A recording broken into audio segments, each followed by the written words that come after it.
basically on there. Oh, okay. Next. My name is Linda Wright, 17 Mountaineer Lane, Chandelier. I've owned a home on Chandelier Mountain for 27 years. I will speak about 3 topics relating to gas drilling: science, water, and policy. Science. Science is being conducted and published since the town's 2010 survey was collected, but none is in the comprehensive plan. Because I am a research biochemist and I have read the science, I know that the proposed state regulations for horizontal fracking are not adequate to protect our water, air, and health. I am submitting 35 highly regarded science documents to the town for insertion into the comprehensive plan. Water. Chandelier Mountain holds the largest and cleanest lakes in the town, namely Chandelier Lake and Sand Pond. The 2 lakes and their outlet brooks located on top of the mountain are full year-round due to replenishment of the water from natural, extensive networks of deep pressurized aquifers. Besides the outlet brooks from the 2 lakes, another 2 brooks originate on the mountain, namely Panther Rock Brook and Cattail Brook. These 4 brooks comprise 1/2 of the 8 New York State recognized principal aquifers, supplying the town with free, abundant, high-quality natural water. Existing conditions on Chandelier Mountain pose risks to this water supply. There are 2 uncapped vertical gas or oil wells from earlier years, and a lease to Chesapeake for gas drilling has been signed for 186 acres of private property. Horizontal fracking in the town must be banned to protect this 1/2 of the natural water supply to the town and private wells. Policy. The June version of the comprehensive plan has additions which emphasize that every aspect of the agricultural plan is part of the comprehensive plan. A careful reading of the agricultural plan finds a sentence on page 38 which openly welcomes gas drilling. Quote, ensure that zoning allows for the review and permitting of gas drilling to the full extent feasible under state laws and requirements, unquote. This sentence is never repeated or referenced in the comprehensive plan. I'll repeat the sentence. Ensure that zoning allows for the review and permitting of gas drilling to the full extent feasible under state laws and requirements. I feel that the residents are being deceived when the town buries one sentence which establishes policy in over 170 pages of 2 linked plans. The town must immediately remove this statement from the agricultural plan. Thank you. William Baker. Good evening, I'm William Bacher. I'm at 11 Anawanda Lake Road at Callicoon Center. I'm also just here to express my concerns about the comprehensive plan and its positive comments that are in it related to fracking.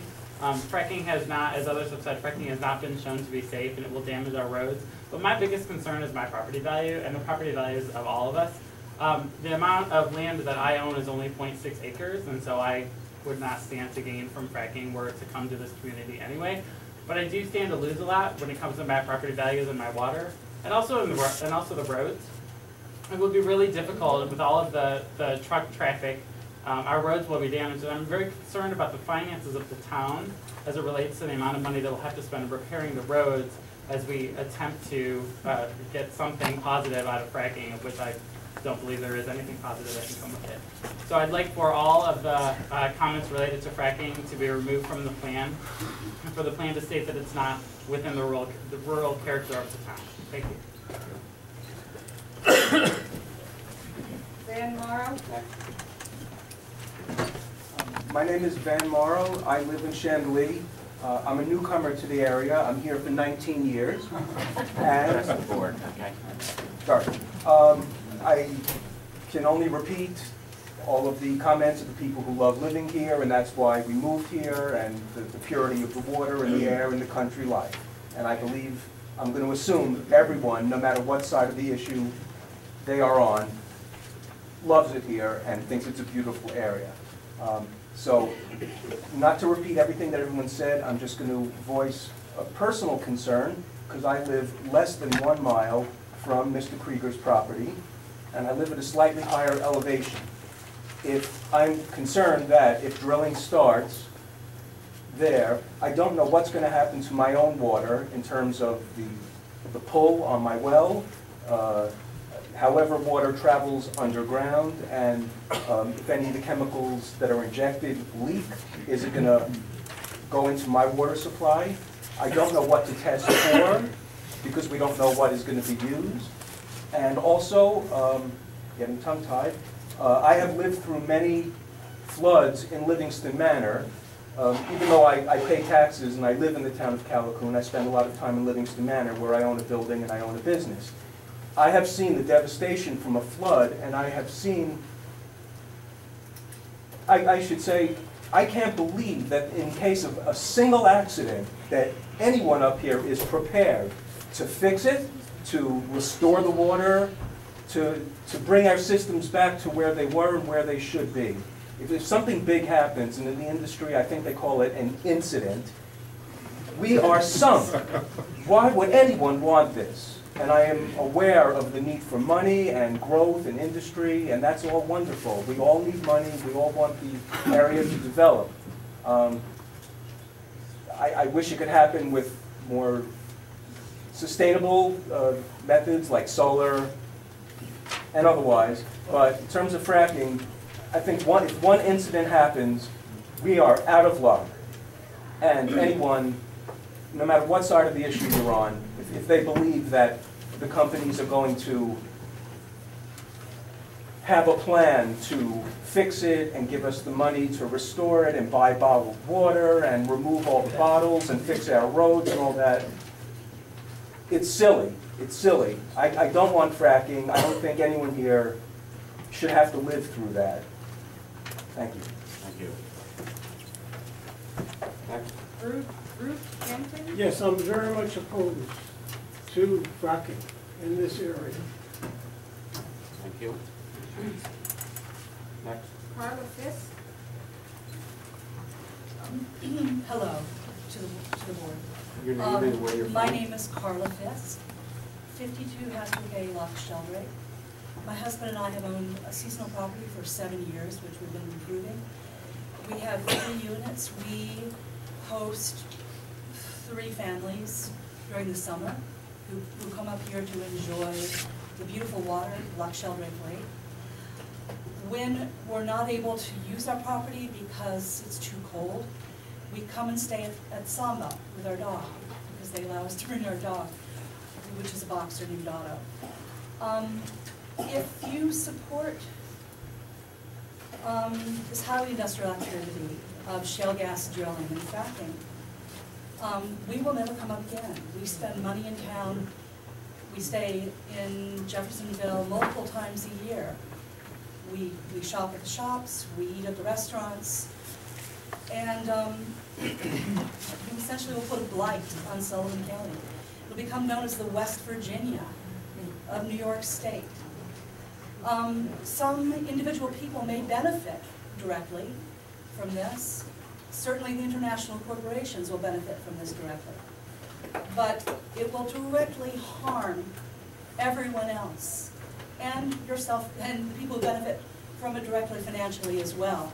Because what happens when they frack the shale as part of the shale gas process is they disrupt and destabilize the shale layer. And it's no longer stable. And it's not going to hold, that used frac fluid that's got benzene, toluene, and then radium, radioactive radium from the shale gas. And it will migrate. Exactly how will it migrate? None of us know. Perhaps the only people who know are the shale gas industry, but they're keeping that secret from all of us. At any rate, one certain immediate impact on the area will be diesel exhaust pollution, which has been documented to be carcinogenic, because 100% of shale gas production is fueled by diesel gas. Right now in Pavilion, Wyoming, the level of ozone caused by diesel exhaust is that of downtown Los Angeles. Is that what we want here in Sullivan County? 15 seconds. Thank you very much. Is that time? 10 seconds. 10 seconds? Well, I ask you to consider not just the next 10 years, which is how long shale gas will last. That's the usable reserves that are available right now. Consider the next 50 years, consider your grandchildren, your great-grandchildren. Thank you. Bruce Ferguson. Bruce Ferguson, I live in the town of Callicoon and Callicoon Center. Before I begin, I would urge everyone who is not signed up to speak to go over and put a yes or an X by their name and indicate they do want to speak, even if they get up and say one sentence. I already announced that. It's okay, don't interrupt me, Dave, and I won't interrupt you. Deal? Okay, because it's very important. We're building a record here that will go forward, and there may be legal action later, and we need people on the record. Like it or not, this is about fracking. We've already heard from 19 speakers. 18 of them have been opposed to fracking. One spoke in favor of it, my friend Paul Hubert there. 3 minutes is not enough time to say what's wrong with fracking. I'm not going to try. I'm going to talk about the process here. The comp plan is supposed to represent the vision of the people in the town, and in many respects it does. The plan relied heavily on the community survey that was completed by 421 residents. The plan spends 7 pages analyzing these opinions and correctly concludes that the residents of Callicoon value the rural character of the town above all else. But in one important respect, the plan discounts the expressed views of the residents. 88% of the people who commented on fracking said they did not want it. And that overwhelming opposition has been echoed in hundreds of letters, emails, and petition signatures that have been or will be submitted tonight to the town. By the end of tonight, we'll have over 500 petition signatures, letters, or emails that you've received opposed to the pro-fracking references in this plan. There's nothing on the other side to equal it.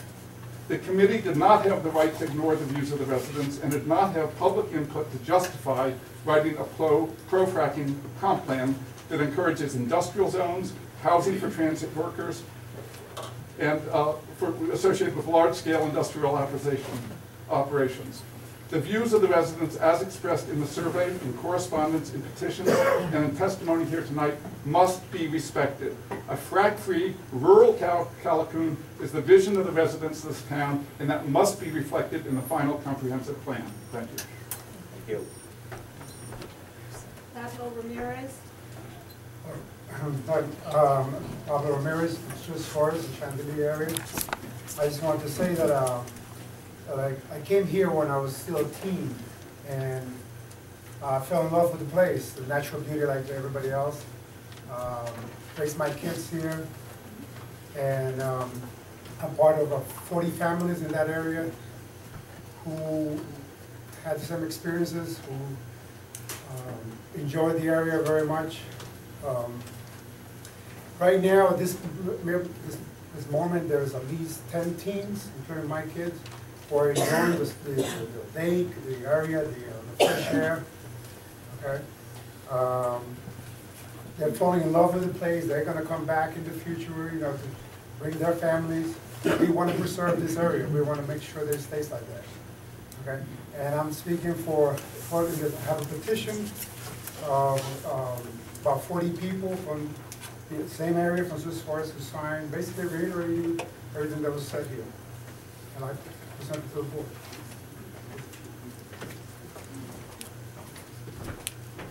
Thank you. Darby Townsend. Darby Townsend, 766 Passenger Road, Callicoon Center. I was at the meeting at Sullivan County Community College back in 2009, and I just want to say quite simply that the general feel of fracking is very negative, and that's the same that I get from this meeting, and I just want to say I'm totally against it. Thank you. Thank you. Tobin Townsend. Tobin Townsend, Hessinger Lair Road, Callicoon Center. My son and I own about 80 acres, and we could potentially profit from fracking maybe, but I'm totally against it. My son's against it. I've been here for 28 years, by the way. I'd like to somebody was saying something about not trusting corporations. I don't trust corporations. Corporations are not people. And when Dick Cheney bypassed regulations and got fracking approved. My understanding is that the gas companies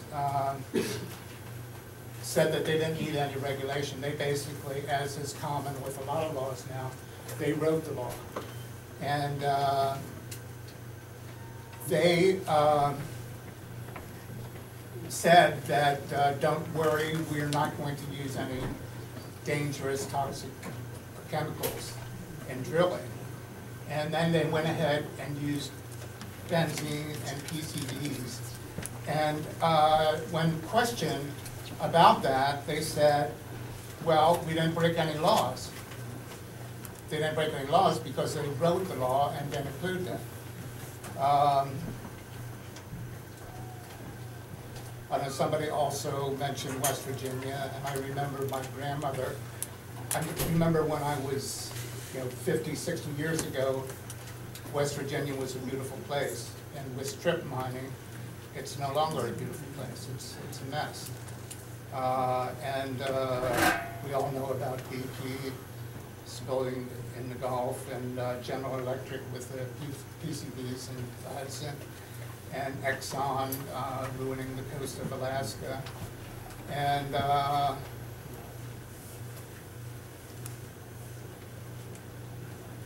the corporations, the gas drilling corporations are spending hundreds of millions of dollars. Every time I turn the TV on, there's an ad